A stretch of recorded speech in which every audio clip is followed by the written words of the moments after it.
So hello everyone, good morning সবাই। আশা করি তোমরা সবাই ভালো আছো, আমিও ভালো আছি। তো সুপ্রভাত সবাইকে জানাই। তো চলো আজ আমি সারাদিন কী করি না করি সেটুকুই তোমাদের সাথে শেয়ার করবো, আর আমার মামার সাথে আমি কী সময় কাটাই, কী করি সেইগুলো সব তোমাদের সাথে শেয়ার করবো। তো চলো, এখানে আমার মাম্মা ঘুমাচ্ছে, তো আমি তারপরে এখানে সংসারের সব মানে বাসি কাজ সেরে নিচ্ছি। যেহেতু আমার একার সংসার, সবই একলা সামলাতে হয়, কেউ করে দেওয়ার নেই। তো এখানে আমি সব কিছু পরিষ্কার করে নিচ্ছি, মানে যা যা রাতে পড়েছিল সেটা আর করিনি। তো তারপরে এখানে আমি ঘরটাকে ঝাড়ু দিয়ে নিচ্ছিলাম। তো কারণ জানোই তো, যাদের ঘরে ছোট বাচ্চা আছে, যত তাড়াতাড়ি পারবে তত তাড়াতাড়ি কাজগুলো সেরে নেওয়ার চেষ্টা করে। তো আমার মামাটা 5 মিনিট অন্তরে অন্তরে উঠে যায়, ঠিক আছে। এই দরজাটা ঠক ঠক করলাম, তখন ও উঠে গেল, যেতে আমার কারণে দোলনাটা নাড়া দিলাম। তারপরে এখানে ঘরটা মুছে নিয়েছি, ঝাঁট দেওয়ার পরে ঘর মুছে হওয়ার পরে এখানে তারপর বিছানাটা পরিষ্কার করে নিয়েছি। যেহেতু ঘুম থেকে উঠে আমি করিনি, তা বাসি কাজ সারার পরে আমি এটা করছি, ঠিক আছে। তাড়াতাড়ি করে নিচ্ছি, যাতে আমার কাজটা তাড়াতাড়ি, যাতে না আমার মাম্মা উঠে আমি ওকে নিতে পারি, যাতে না আমার কাজটা পড়ে থাকে। তো আমি এখানে বিছানা সব পরিষ্কার করে নিচ্ছি, ঠিক আছে। তো আমার বিছানাটা কেমন কি হয়েছে সেটা তোমাদেরকে বলবো, বলে কমেন্ট করো, ঠিক আছে।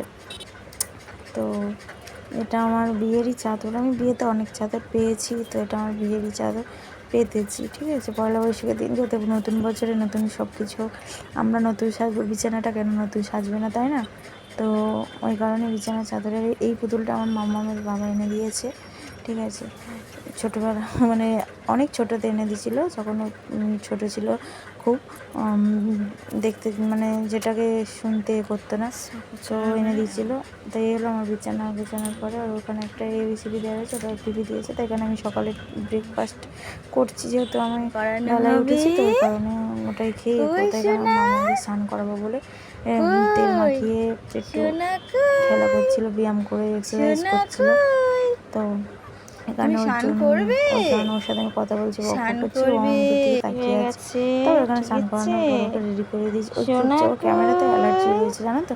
ও ক্যামেরা অন করলেই ও হাসে না, কোনো রিয়াকশান নেই ওর, মানে ও কিছুই জানে না, কিন্তু ক্যামেরার বাইরে ও খুব ছটপটি, খুব কথা বলে। এই কারণে আমি গানটা ওকে করছি সাথে কথা বলে। তো এখানে আমার রান্না হয়ে গেছে, এখানে করেছিলাম টকের ডাল আর পটল ভাজা, আলু সিদ্ধ, আর রয়েছে ডিম ভাজা।